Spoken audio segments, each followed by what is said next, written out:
के बाद देखिए, जैसे ही मैं आपके स्टूडियो में घुसा वैसे ही खबर चली। क्या?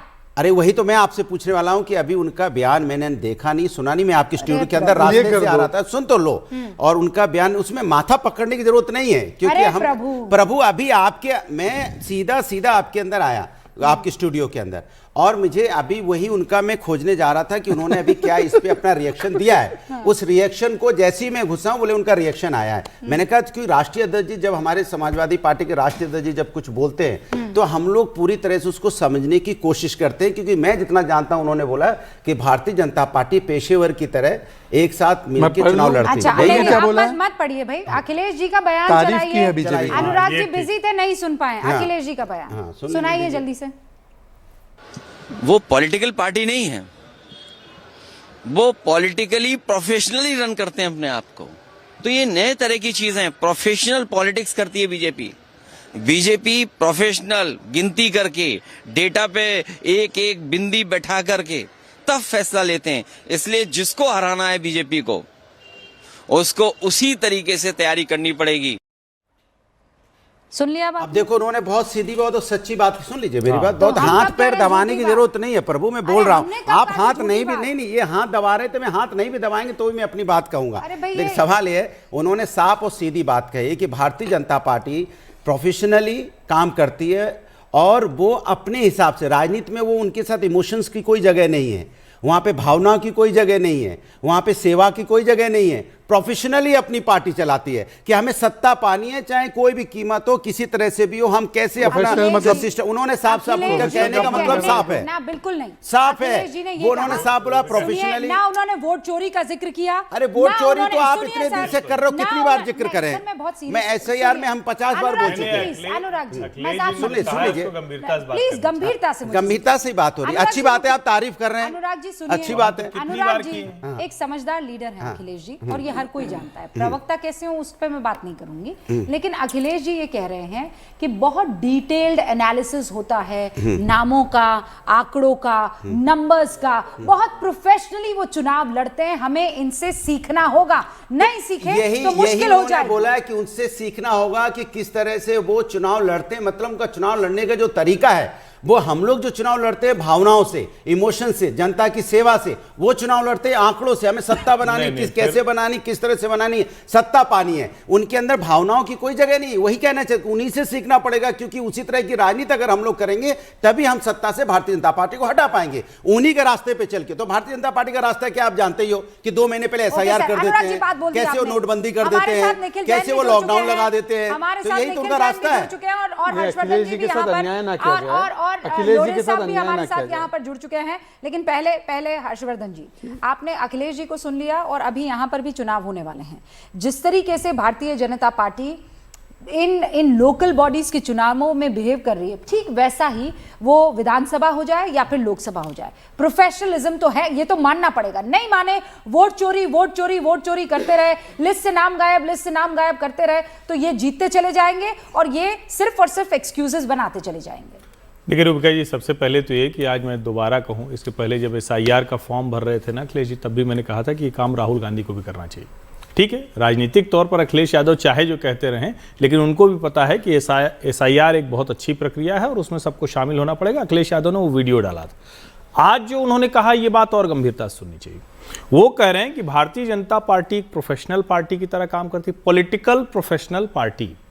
प्रोफेशनल किसको कहा जाता है? कोई जो अच्छा काम कर रहा होता है उसको कहते हैं बड़ा प्रोफेशनल तरीके से करता है, और जो सब गड़बड़ कर देता है कहता है अनप्रोफेशनल आदमी, यार इसके साथ ना कारोबार कर सकते हैं, ना नौकरी कर सकते हैं, ना काम धंधा कर सकते हैं।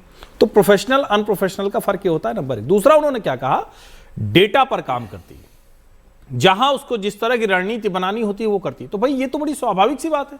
आप अगर आज के समय में आंकड़ों पर काम नहीं करेंगे, आज के समय में आपको पता नहीं होगा, जेनजी चिल्ला रहे हो और आपको पता ही नहीं है कि 18 से ऊपर वाला कितना नौजवान आपके क्षेत्र में, उसकी एस्पिरेशंस क्या है, तो मुझे लगता है वो मुश्किल हो गया। और अगर बीजेपी इतना मैपिंग कर लेती है, इट मींस कि वो बहुत गंभीरता से लोकतंत्र के इस सबसे बड़े पर्व यानी चुनाव को लेती। दूसरी पार्टियां क्यों नहीं लेंगी, उनको भी लेना चाहिए। ओके, अनीश गढ़वे जी भी हमारे साथ जुड़ चुके हैं, शिवसेना UBT से ताल्लुक रखते हैं, राष्ट्रीय प्रवक्ता हैं। अनीश गढ़वे जी, सबसे बुरा दौर मुझे इस वक्त, 2 भाई साथ आ गए, मराठा वोटर्स, मराठी अस्मिता, बाला साहेब ठाकरे का सपना, 25 साल से जिस सत्ता पर आप काबिज थे, वो एकदम ऐसे मक्खन की तरह फिसल कर चला गया दो साथियों के पास, जिनका नाम देवेंद्र फडणवीस और एकनाथ शिंदे है। देखिए, आप इस चुनाव को किस तरह से लेते हैं हमें नहीं पता, लेकिन आज हमें जो आंकड़े हमें जो जीत मिली है, हम इसको अभी भी हार नहीं कहेंगे। देखिए, 70 का आंकड़ा आप जो देख रहे हो, ऊपर से मनसे के एमएनएस के 10 सीटें हैं, कम से कम 80 के ऊपर से 15 कांग्रेस पार्टी के हैं, और जो अपक्ष चुन के आए हैं उनमें भी 3 से 4 पुरस्कृत उम्मीदवार हैं।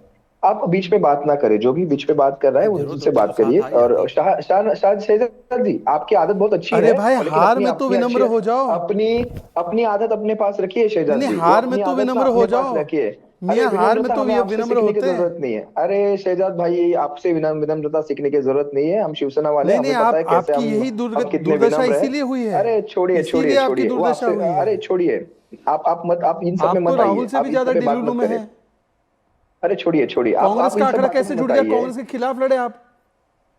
कोई तर्क होना चाहिए, लॉजिक होना चाहिए ना बात में। के खिलाफ मतलब लड़ने कोई भी बात वाले, आपकी कर देंगे। लड़ने वाले, अरे एमआईएम के खिलाफ लड़ने वाले। और सुनिए, आप बोलते हैं कि भाई एक तरफ तो कि भाई वोट चोरी हो गया, दूसरी तरफ बोले हम जीत रहे हैं। मैं किसकी बात मानूं हर्षवर्धन जी? ये सुबह दांत घसे बिना ये आ गए संजय राउत, वोट चोरी हो गया। राहुल गांधी जी ने भी आज ट्वीट डाल दिया, बिना टूथपेस्ट डाले अपने मुंह में, और फिर बोलते हैं कि हम जीत गए। किसकी बात मानना है रूबिका जी? आप जरा शांत रहिए। अरे कमला भाई, आप जरा शांत रहिए। पूनावाला जी, थोड़ा शांत रहिए। अनीश भाई, ये क्या बात हुई? ये पर्सनल अटैक कैसे कर सकते हैं? वो उनके पास बचा ही कुछ नहीं है। आप कीजिए मुझ पर पर्सनल अटैक, पर आपके पास कुछ नहीं है बचा। आप जब मॉर्निंग के ब्रश की जो अगर बात निकालेंगे ना, मॉर्निंग के ब्रश की, तो ये पर्सनल अटैक ही है। अरे भाई, देखिए, अच्छा चलिए, ब्रश करके उन्होंने रहने वाले पूनावाला जी एक सेकंड, दूसरों पे पत्थर नहीं फेंका करते। पूनावाला जी, मेरा मुद्दा मुझे कंप्लीट करने दीजिए। आपकी आदत बहुत अच्छी है, मुझे अच्छे से पता है। लेकिन यहाँ पर आप पर्सनल अटैक नहीं करेंगे। I am very very serious about this. मैं आपको पर्सनली भी जानती हूँ, आप इस तरीके की भाषा का इस्तेमाल नहीं करेंगे, ठीक है? मैं बहुत शायद नहीं पता रूबिका जी। मैं बहुत क्लियर हूँ। मैं बहुत clear. I am also very clear. मैं बहुत क्लियर हूँ। आप कड़वी से कड़वी बात कर सकते हैं, मैं आपको नहीं रोकूंगी, नहीं टोकूंगी, लेकिन मर्यादा को आप क्रॉस नहीं करेंगे। ये एक सीधा उसूल है गूंज का। एग्जैक्टली मैं वही बात कहना चाहता हूँ। आप सुनिए, कमलाबाई का मतलब है भारतीय जनता पार्टी का जो सिंबल है, जो कमल है, बाला साहब जी उसको कमलाबाई कहते हैं। शायद ये शहजाद पूनावाला जी को शायद पता नहीं है। अच्छा। इसको हिंदी में आप कमलाबाई बोलिए या कमलाबाई। बाला साहेब जिनके खिलाफ, सोनिया गांधी के खिलाफ जो बातें कहते थे, उनके साथ आप चले गए। याद दिलाने की मुझे जरूरत है। वही कांग्रेस की, जब वही कांग्रेस की तो याद रहती है, लेकिन जो सोनिया के साथ चले गए, वो किस तरह के शब्दों का इस्तेमाल था? क्या बोले थे? लेकिन मैं सुनाना चाहती हूँ। आज आप बाला साहेब के बाद क्या बोला था बाला साहब? सुनिए, मैं सुनाता हूँ, क्योंकि इनकी याददाश्त कमजोर होगी। सुनिए।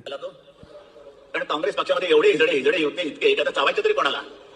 कांग्रेस पक्ष जिसको आपने कहा कि उसमें इतने हिजड़े हैं, अब बोल रहे वो 10 आपके साथ होंगे, तो हमें कमलाबाई बोल दीजिए। कमल का मखौल उड़ाइए, विष्णु जी के कमल का मखौल उड़ाइए, लक्ष्मी जी के कमल का मखौल उड़ाइए। ये आपकी संस्कृति। आप तो सोनिया सेना वैसे बन गए। पर देखिए, अखिलेश जी ने आज बहुत महत्वपूर्ण बात की है।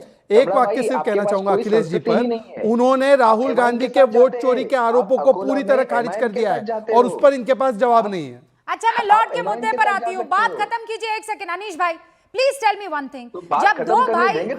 जब दो भाई साथ आ गए, तो तब तो वो 25 साल की सत्ता को और स्ट्रांगली पकड़ के रखना चाहिए था ना। आप इसमें मॉरल विक्ट्री कहां ढूंढ रहे हैं अनीश जी? कहां ढूंढ रहे हैं मॉरल विक्ट्री? देखिए, मॉरल विक्ट्री की बात नहीं। आज जिस तरीके से इलेक्शन लड़े जा रहे हैं, उस तरीके को आप देखिए। आज मैं खुद थाने से हूँ। मेरे थाने में मेरे 6 कैंडिडेट्स को उठा के लेके गए। मैं ये क्लियर ऑन कैमरा बोलता हूँ। प्रभाग क्रमांक, वार्ड क्रमांक 5, वार्ड क्रमांक 18, वार्ड क्रमांक 19। मैं नाम तक कैंडिडेट्स के बता सकता हूँ। उठाने वालों को इनके पता है। उठा के लेके जाते हैं, पुलिस के प्रोटेक्शन में लेके जाते हैं। और आपका जो एप्लीकेशन होता है, वो रिटर्न लेने के लिए क्या क्या नहीं किया जाता है, ये मैं ऑन कैमरा लाइव बोलता हूँ। मेरे दो कैंडिडेट के एप्लीकेशन रिजेक्ट किस लिए किए जाते हैं? वार्ड क्रमांक 5 दिनेश जाबर आदिवासी कैंडिडेट था, उसका रात 5 बजे एप्लीकेशन रिजेक्ट किया जाता है, ये कह के कि आपका एफिडेविट गलत है, जबकि सही एफिडेविट उनके सामने उनके टेबल पे कब से पड़ा हुआ है।